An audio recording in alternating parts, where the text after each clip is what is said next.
Je vous invite à ouvrir vos Bibles pour les lectures de la prédication du jour, une nouvelle série de notre pasteur Olivier Favre. Je lui laisserai la présenter.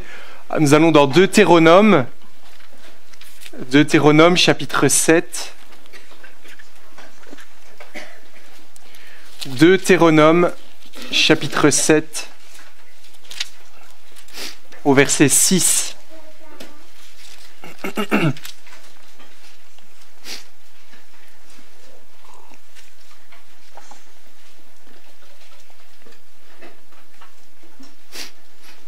Deutéronome 7, verset 6.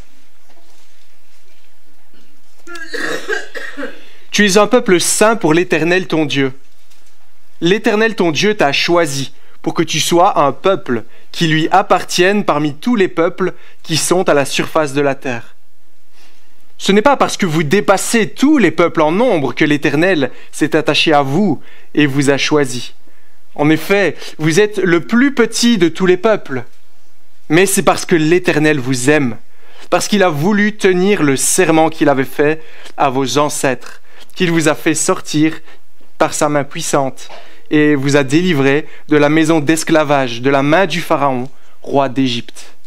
Jusqu'ici, la première lecture, et je vous invite à aller dans l'évangile de Jean. Jean chapitre 13.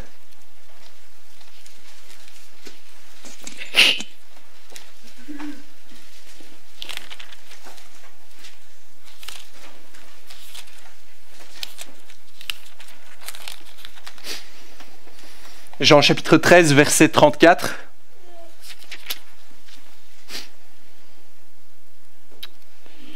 Je vous donne un commandement nouveau. Aimez-vous les uns les autres comme je vous ai aimés. Vous aussi, aimez-vous les uns les autres. C'est à cela que tous reconnaîtront que vous êtes mes disciples, si vous avez de l'amour les uns pour les autres. Et une dernière lecture dans la première épître de Jean, 1 Jean chapitre 4. 1 Jean, chapitre 4.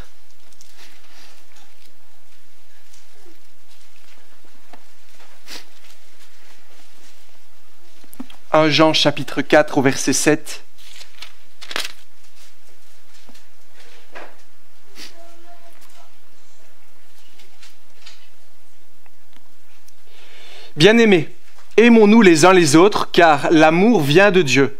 Et toute personne qui aime est né de Dieu et connaît Dieu. Celui qui n'aime pas n'a pas connu Dieu, car Dieu est amour. Voici comment l'amour de Dieu s'est manifesté envers nous. Dieu a envoyé son Fils unique dans le monde, afin que par lui, nous ayons la vie. Et cet amour consiste non pas dans le fait que nous avons aimé Dieu, mais dans le fait que lui nous a aimés et a envoyé son Fils comme victime expiatoire pour nos péchés. Bien-aimés, puisque Dieu nous a tant aimés, nous devons nous aussi nous aimer les uns les autres. Personne n'a jamais vu Dieu. Si nous nous aimons les uns les autres, Dieu demeure en nous, et son amour est parfait en nous. » Jusqu'ici, les lectures, et j'inviterai maintenant Olivier pour la prédication de la parole.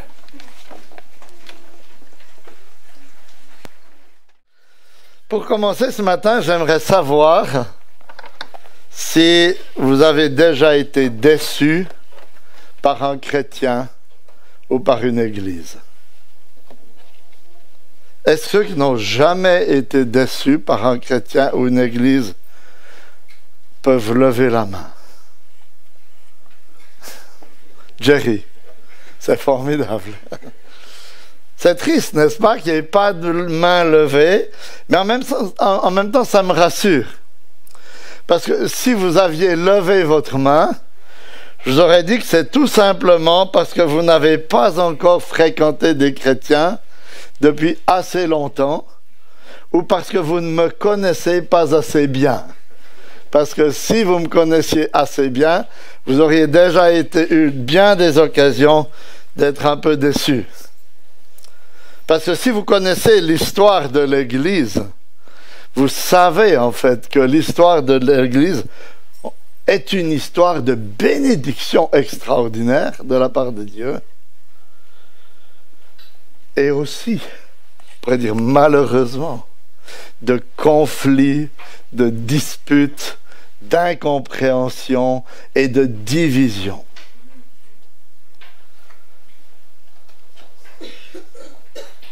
Et que c'est comme ça, parce que nous sommes tous encore des pécheurs. Bien que Dieu nous ait transformés par son esprit, et bien qu'en Jésus-Christ, il nous donne la force de vivre une vie nouvelle. Et alors, quel est notre réflexe naturel lorsqu'on est déçu par les chrétiens ou par l'Église? C'est de nous isoler, n'est-ce pas? C'est de nous replier sur nous-mêmes et de vivre notre foi tout seul à la maison. Ou alors de nous endurcir et de nous construire une sorte de carapace pour que les déceptions ne nous atteignent plus. Et quels sont les problèmes avec ces réactions? C'est qu'en fait, ça ne résout rien. Parce que quand vous êtes tout seul à la maison, si vous êtes honnête avec vous-même, il y a encore de quoi être déçu. Parce que vous ne faites pas le bien que vous aimeriez faire. Vous faites le mal que vous ne souhaitez pas faire. Vous ne tenez pas les bonnes résolutions prises le 1er janvier, dans les jours qui suivent, etc. Et voyez, c'est tout simplement la deuxième raison, parce que ce n'est pas biblique. Parce que la Bible insiste beaucoup sur l'importance de vivre notre foi ensemble. Parce que c'est la manière voulue par Dieu pour nous faire grandir dans la foi. Alors peut-être que s'il m'avait demandé mon avis, j'aurais donné un autre conseil, mais ce Dieu parfaitement sage, ce Dieu souverain, a décidé que c'est la meilleure manière pour nous faire grandir dans la foi les uns les autres. Et il y a un mot dans la Bible qui revient près de 100 fois, vous l'avez sans doute observé dans les lectures ce matin, qui souligne tout particulièrement cet aspect de réciprocité entre les chrétiens. C'est le mot grec « allélon », qui ne veut pas dire « alléluia », mais qui veut dire « les uns les autres ». C'est une expression, un mot grec traduit par une expression en français. Et il souligne, voyez, cet aspect de réciprocité dans les relations entre chrétiens. Et dans la moitié des références, c'est un mot qui est accompagné d'un verbe à l'impératif et qui précise quelles actions Dieu nous commande d'entreprendre dans nos relations réciproques. Enfin, un tout petit peu de maths en début de... Ça va s'arrêter après, hein, juste quelques chiffres encore. 16 fois, il est dit « aimez-vous les uns les autres ». Alors que les autres références énumèrent une trentaine d'autres actions à cultiver les uns envers les autres. Servez-vous, accueillez-vous, exhortez-vous, pardonnez-vous, consolez-vous, etc., etc. Et en fait, comme on va le découvrir dans cette série de prédications que je commence aujourd'hui, qui sera, je pense, ma dernière série ici, on va examiner une douzaine d'expressions. J'ai essayé de les regrouper en 12 ou 13 expressions en lien avec les uns les autres. Ainsi, vous voyez, ces différentes exhortations fonctionnent un peu comme on pourrait dire les différentes facettes d'un même diamant, dont chacune d'elles met en valeur l'ensemble du diamant. L'ensemble du diamant, c'est « aimez-vous les uns les autres ». Puis ensuite, chaque facette va nous montrer qu'est-ce que ça veut dire en fait. Aimer, s'aimer les uns les autres. Et ce matin, nous allons commencer donc en considérant le diamant, on pourrait dire d'une façon générale, avec l'expression « aimez-vous les uns les autres ». Puis, dans les semaines qui viennent, on va examiner différentes facettes de ce diamant. On va commencer par « aimez-vous les uns les autres » parce que je crois que c'est vraiment par là qu'il faut commencer.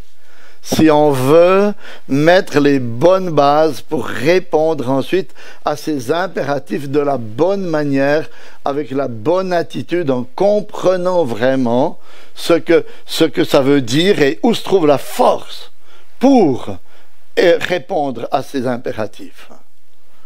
Et on va se servir de deux passages écrits par l'apôtre Jean, qui est appelé souvent le disciple de l'amour, pour nous guider dans notre réflexion ce matin. Le premier, c'est 1 Jean 4, versets 7 à 12, et puis l'autre, c'est celui qu'on a lu tout à l'heure aussi, Jean 13, versets 34 et 35.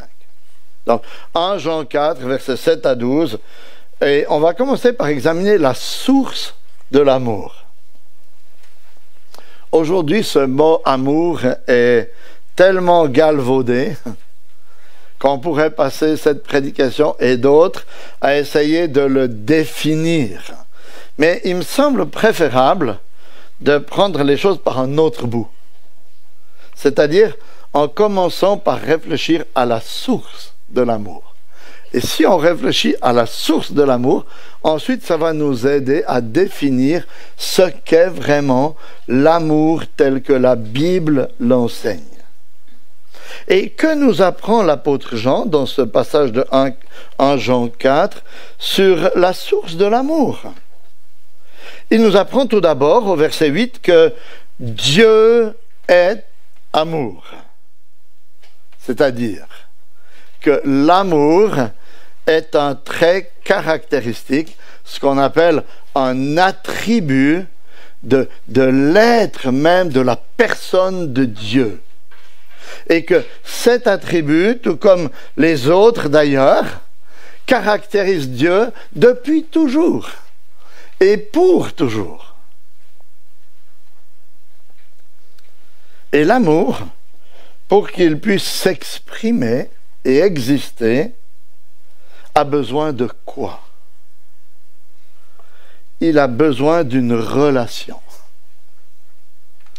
Parce que l'amour est un attribut relationnel. On ne peut pas aimer si on est tout seul. Alors comment notre Dieu pouvait-il être amour avant que l'univers existe? C'est parce que ce Dieu unique existe de toute éternité en trois personnes. Le Père, le Fils et le Saint-Esprit. Alors, que faisait Dieu avant de créer l'univers? Qu'est-ce que vous en pensez? C'est la question du chapitre 1er dans ce livre-là de Michael Reeves. Que faisait Dieu avant de créer l'univers? Et si vous voulez lire ce chapitre, parce que moi je n'ai pas le temps d'aller très très loin, il est dans la bibliothèque, ce livre, je crois. Il nous répond par une parole de Jésus dans Jean 17, verset 24. « Père, je veux que là où je suis, ceux que tu m'as donnés soient aussi avec moi, afin qu'ils contemplent ma gloire, la gloire que tu m'as donnée. » C'est surtout ce passage maintenant. « Parce que tu m'as aimé avant la fondation du monde. » Que faisait Dieu avant de créer l'univers? Il aimait. Il aimait au sein même de son être. Et si vous avez le temps, lisez dans ce petit livre, il est vraiment extraordinaire. Il nous explique, vous voyez, de façon magistrale que c'est à cause du fait que Dieu est amour que la doctrine de la Trinité est fondamentale et qu'elle fait partie de l'essence même de Dieu. Oui. Parfois, on a tendance à croire un peu, à présenter la doctrine de la Trinité un peu comme une tare de Dieu, parce qu'elle nous dépasse un peu. Donc, c'est un peu comme si on avait une verrue. Vous voyez, vous essayez de cacher votre verrue. On a un peu l'impression, des fois, que la doctrine de la Trinité, c'est la verrue de Dieu, mais pas du tout. Michael Reeves nous dit, c'est l'essence même de Dieu. C'est parce qu'il est trinitaire que notre Dieu peut être amour. Et c'est pourquoi, il va plus loin, il peut nous dire, le Dieu des chrétiens est différent du Dieu des juifs et des musulmans, qui est un Dieu unique mais seul, et qui ne peut pas aimer s'il est seul avant que la création existe.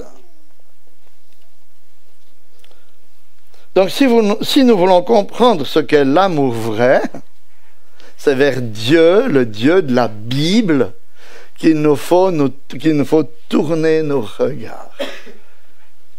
Et Jean nous dit, au verset 10 de notre passage de 1 Jean 4, « Et cet amour consiste non pas en ce que nous avons aimé Dieu, mais en ce qu'il nous a aimés. » Est-ce que vous comprenez ce que ça veut dire? C'est que l'amour véritable jaillit du cœur de Dieu comme l'eau jaillit d'une source. Et qu'ainsi, si nous voulons à notre tour manifester l'amour véritable autour de nous, nous avons tout d'abord besoin d'être reliés à la source. Parce que c'est seulement là, en Dieu, le Dieu trinitaire, que nous pouvons puiser notre amour. Et vous voyez, c'est la vérité à ne jamais oublier au début de cette série de prédications. C'est que pour obéir à tous les impératifs liés à cette expression les uns les autres, qu'on va découvrir petit à petit, semaine après semaine, la source et la force se trouvent en Dieu et pas en nous-mêmes. Sinon, si on oublie ça, on risque de présenter ces exhortations comme une simple morale qui repose sur nos efforts, comme des bons conseils que n'importe quel humaniste pourrait nous donner. Alors que ce n'est pas le cas.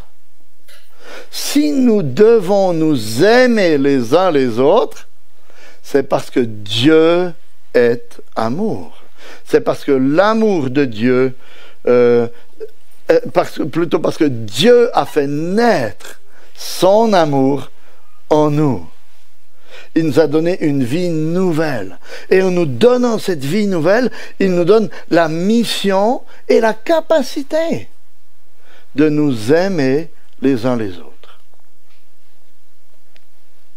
Et voilà pourquoi un chrétien qui veut vivre sa foi tout seul est une incohérence totale. Parce qu'il ne peut pas apprendre à aimer.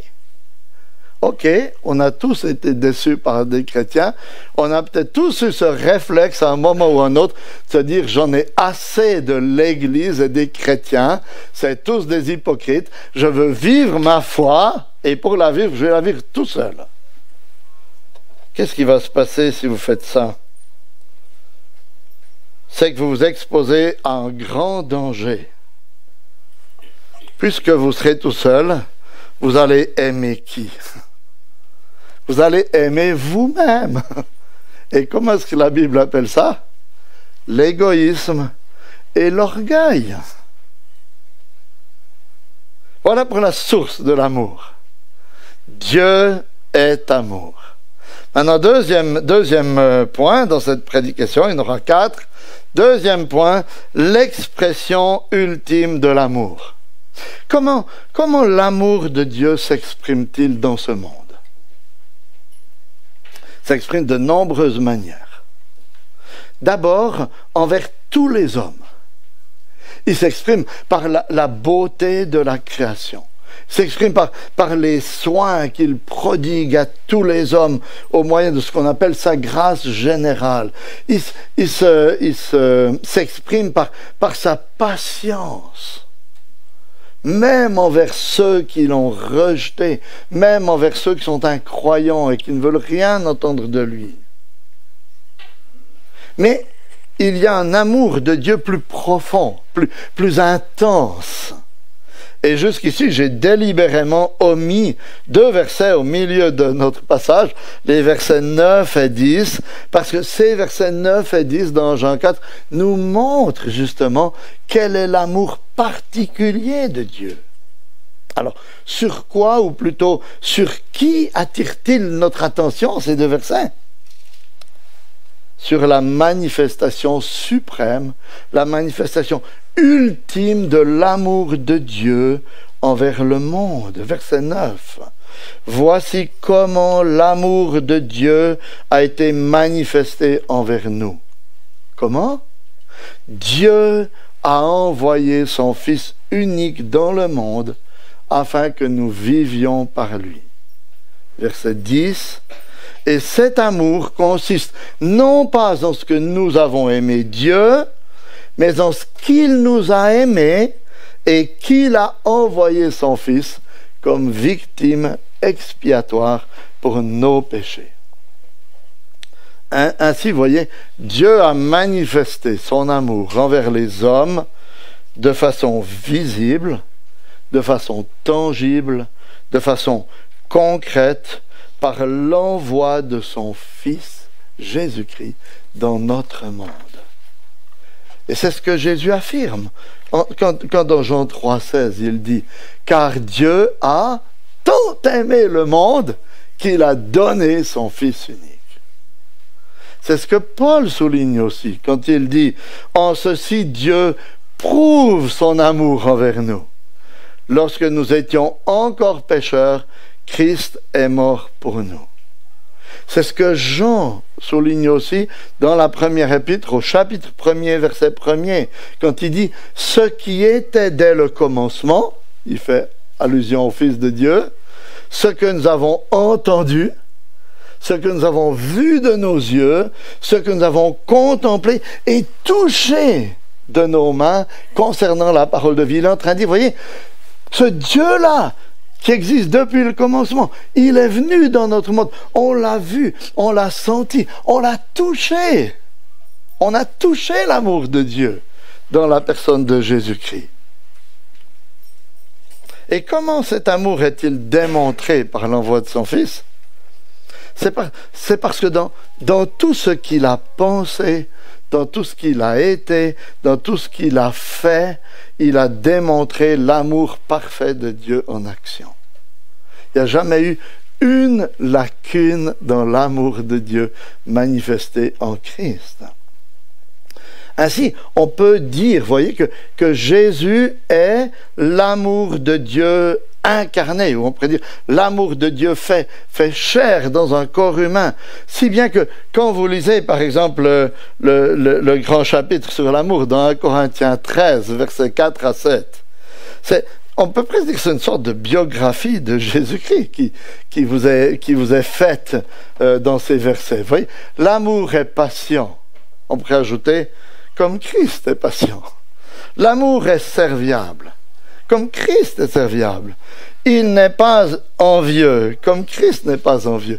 Je ne vais pas répéter chaque fois, mais il ne se vante pas. Il ne s'enfle pas d'orgueil. Il ne fait rien de malhonnête. Il ne cherche pas son intérêt. Il ne s'irrite pas. Il ne médite pas le mal. Il ne se réjouit pas de l'injustice, mais il se réjouit de la vérité. Il pardonne tout. Il croit tout. Il espère tout. Il supporte tout. 1 Corinthiens 13, 4 à 7. Une biographie de Jésus-Christ, n'est-ce pas? C'est pourquoi Jésus peut dire en Jean 13, 34, « Aimez-vous les uns les autres comme je vous ai aimé. Aimez-vous les uns les autres. » Parce que, en fait, si on regarde à la manière dont Christ a vécu dans chacune des situations de sa vie, en fait, on apprend très concrètement ce que veut dire aimer au sens biblique. C'est pourquoi toutes ces expressions qu'on va étudier dans les semaines qui viennent, en fait, devraient nous amener à considérer Christ et à voir comment Christ a agi par rapport à ces expressions pour que nous sachions comment agir à notre tour.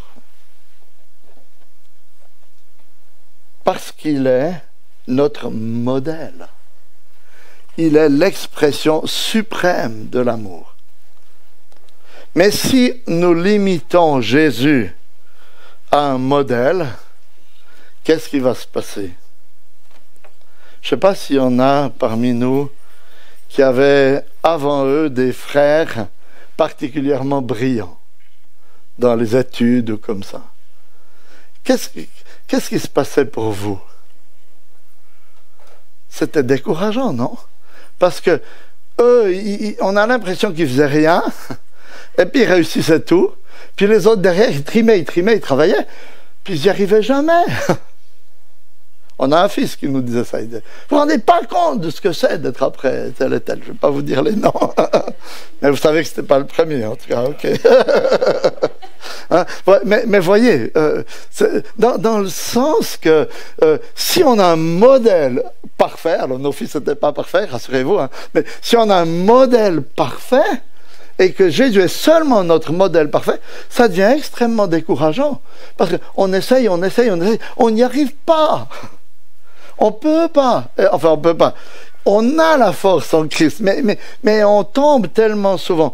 Et ce qu'on doit se rappeler, voyez, par rapport à toutes ces exhortations, c'est que Jésus n'est pas seulement notre modèle, il est aussi notre Seigneur qui a triomphé de la chair et des tentations et du péché à notre place et nous donne une force nouvelle pour vivre une vie nouvelle. Et il est plus que ça, il est encore notre sauveur. C'est-à-dire celui qui a obéi parfaitement là où nous échouons lamentablement si souvent. Il est notre modèle, il est notre Seigneur, il est notre Sauveur. Et c'est seulement si on garde cet équilibre qu'on va pouvoir, je dirais, tirer profit de ces exhortations les uns les autres.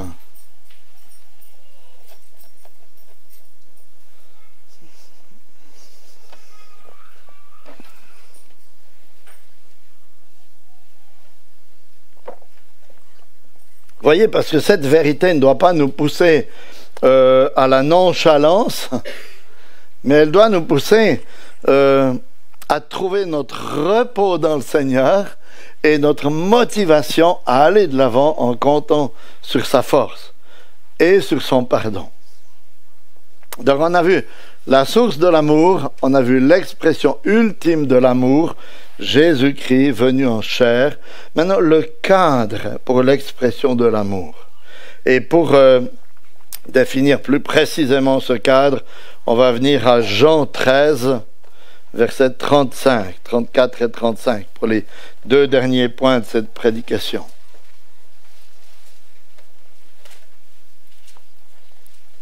À qui Jésus fait-il référence lorsqu'il déclare au verset 35 « À ceux-ci tous connaîtront que vous êtes mes disciples, si vous avez de l'amour les uns pour les autres. » Est-ce qu'il parle de tous les êtres humains? Non. Il s'adresse à ses disciples, c'est-à-dire aux chrétiens qui se sont placés sous l'autorité de Jésus-Christ. C'est-à-dire à vous et à moi qui avez placé votre confiance en Christ.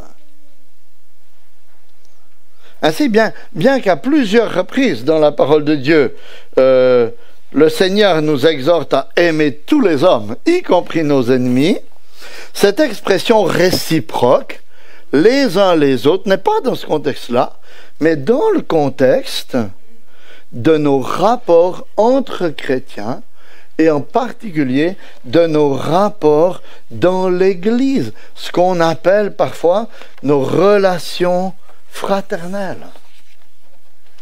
Alors prenez 5 secondes et osez faire le tour avec vos yeux des gens qui sont dans cette salle.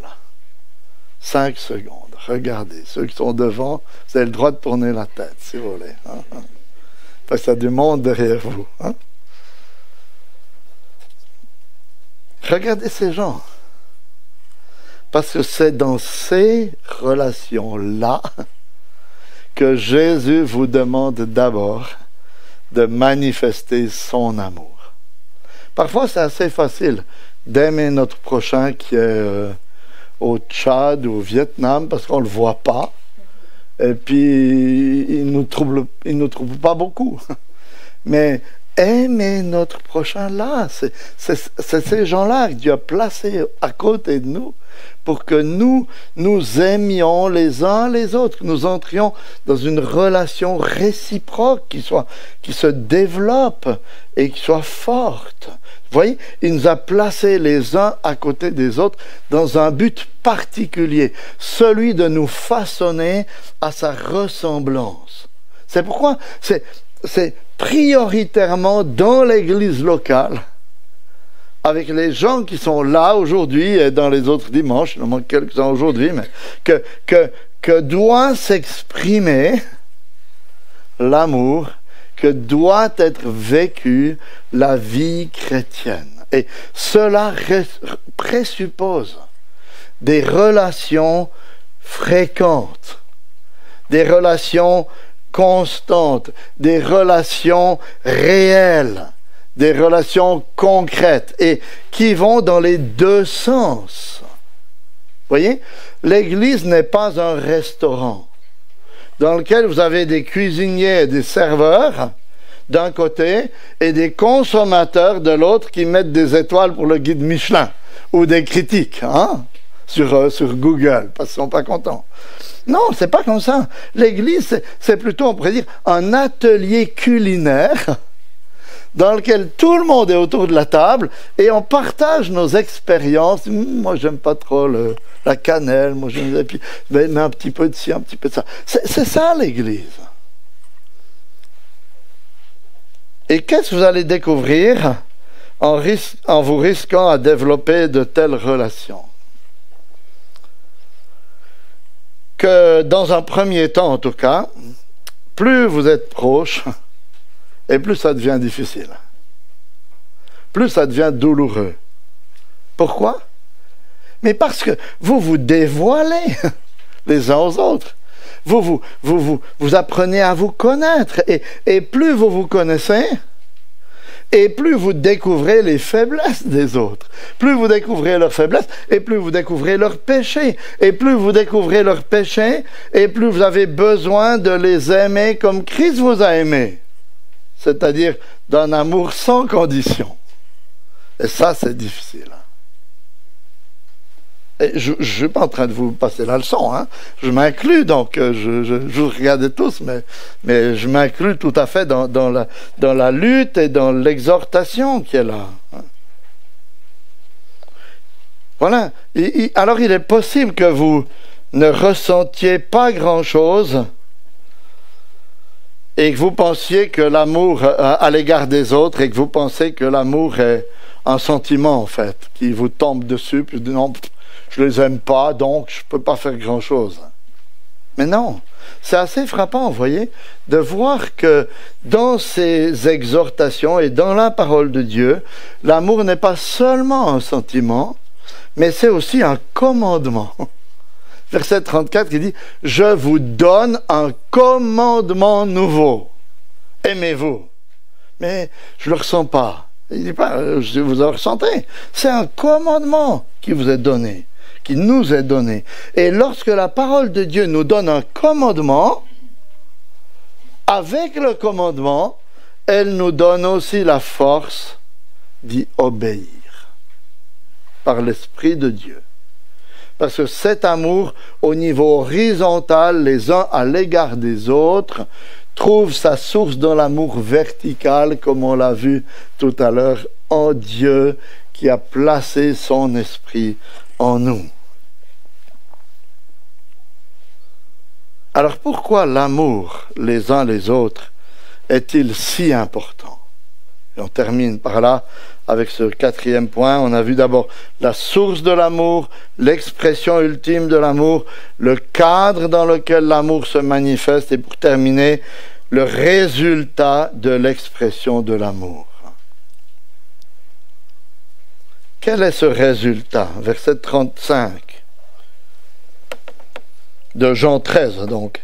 À ceci, tous connaîtront que vous êtes mes disciples si vous avez de l'amour les uns pour les autres. À qui le tous fait-il référence ici? En fait, à tous ceux qui ne sont pas disciples. Il fait référence à tous ceux qui ne sont pas chrétiens, ou pas encore chrétiens. Et qu'est-ce que cela nous apprend? Cela nous apprend que si nous nous aimons d'un amour qui vient de Dieu et dont l'origine se trouve en Christ, alors cela va se voir et cela va interpeller nos contemporains. Parce que cet amour-là n'est pas naturel. Paul nous dit que par nature, nous sommes, dans Tite 3.3, nous étions autrefois insensés, désobéissants, égarés, asservis à toute espèce de désir et de passion, vivant dans la méchanceté et dans les envies, odieux, et nous haïssant les uns les autres. Merci Paul, c'est sympa, hein? C'est une belle description. Ça, c'est ce que nous étions. Et même si on ne va pas le présenter comme ça aux gens du monde qui nous entourent, c'est ce que l'être humain est par nature. Nous haïssons les uns les autres. Et maintenant que nous sommes des disciples du Seigneur Jésus-Christ, notre désir le plus profond et notre but doit être de languir après une manifestation toujours plus grande de cet amour-là parmi nous. Parce que vous voyez, si notre amour n'est pas plus concret ni plus grand que celui des supporters du Racing de Strasbourg, par exemple, ou des membres du temps libre de Heimsbrunn, pour prendre des groupes que je connais, hein, alors il n'a rien de chrétien. C'est juste un amour humain entre personnes qui se rassemblent pour une passion ou des loisirs communs.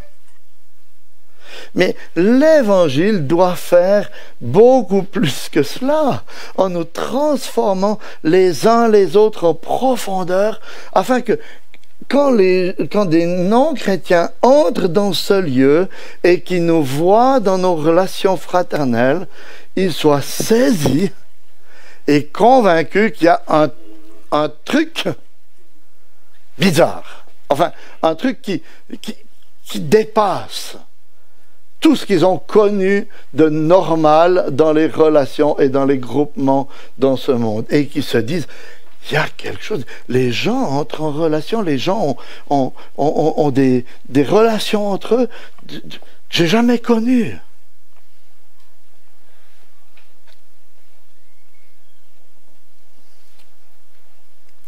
Parce que, vous voyez, à quoi ça sert de faire tous nos efforts pour aller chercher des gens dans la rue, dans le monde, pour les amener à l'église, si lorsqu'ils sont ici, ils découvrent que nos relations, notre façon de vivre n'est pas différente de celle du monde. Ça ne sert à rien. Et chers frères et sœurs, je ne prétends pas que c'est facile. Et je ne crois même pas que la Bible et que Dieu pensent que ce soit facile. Sinon, il n'y aurait pas autant d'exhortations au pardon, à la patience, dans nos relations réciproques et dans tous ces autres termes qu'on va voir liés à les uns les autres dans les semaines qui viennent. Alors, je suis bien conscient de ne pas avoir été très pratique jusqu'ici pour vous indiquer comment l'amour doit s'exprimer dans nos relations. Mais c'est délibéré, en fait, parce que je voulais qu'aujourd'hui, on contemple juste le diamant dans son ensemble. Et puis, à partir de la semaine prochaine, on va arriver dans des exhortations beaucoup plus pointues, plus pratiques. Et j'espère arriver à être un peu plus pratique pour vous encourager, nous encourager concrètement dans notre marche chrétienne ensemble. Mais j'espère que vous serez quand même là la semaine prochaine. Vous n'allez pas vous dire non, ça merci, une m'a suffi, je n'ai pas envie d'entendre les autres.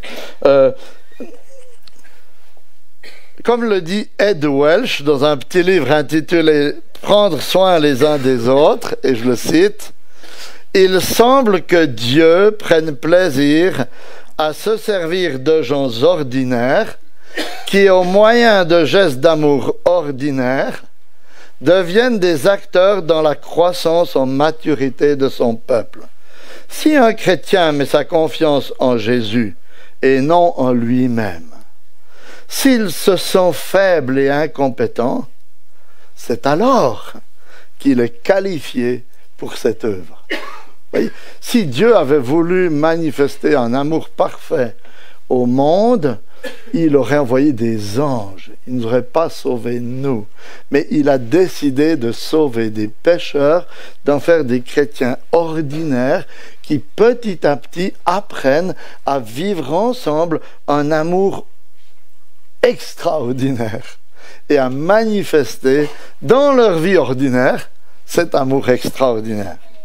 Et revêtu de cette attitude d'humilité et de faiblesse, caractérisée par ce que nous dit Ed Welch, prions pour nous-mêmes et pour nos frères et sœurs comme Paul priait pour les croyants d'Éphèse dans Éphésiens chapitre 3 versets 17 à 21. Que le Christ habite dans vos cœurs par la foi, afin qu'étant enracinés et fondés dans l'amour, vous puissiez comprendre avec tous les saints quelle est la largeur, la longueur, la profondeur et la hauteur, et connaître l'amour du Christ qui surpasse toute connaissance, en sorte que vous soyez remplis jusqu'à toute la plénitude de Dieu. Aura celui qui peut faire, par la puissance qui agit en nous, infiniment au-delà de tout ce que nous demandons et pensons, à lui soit la gloire dans l'Église et en Christ Jésus, dans toutes les générations, au siècle des siècles. Amen. Amen.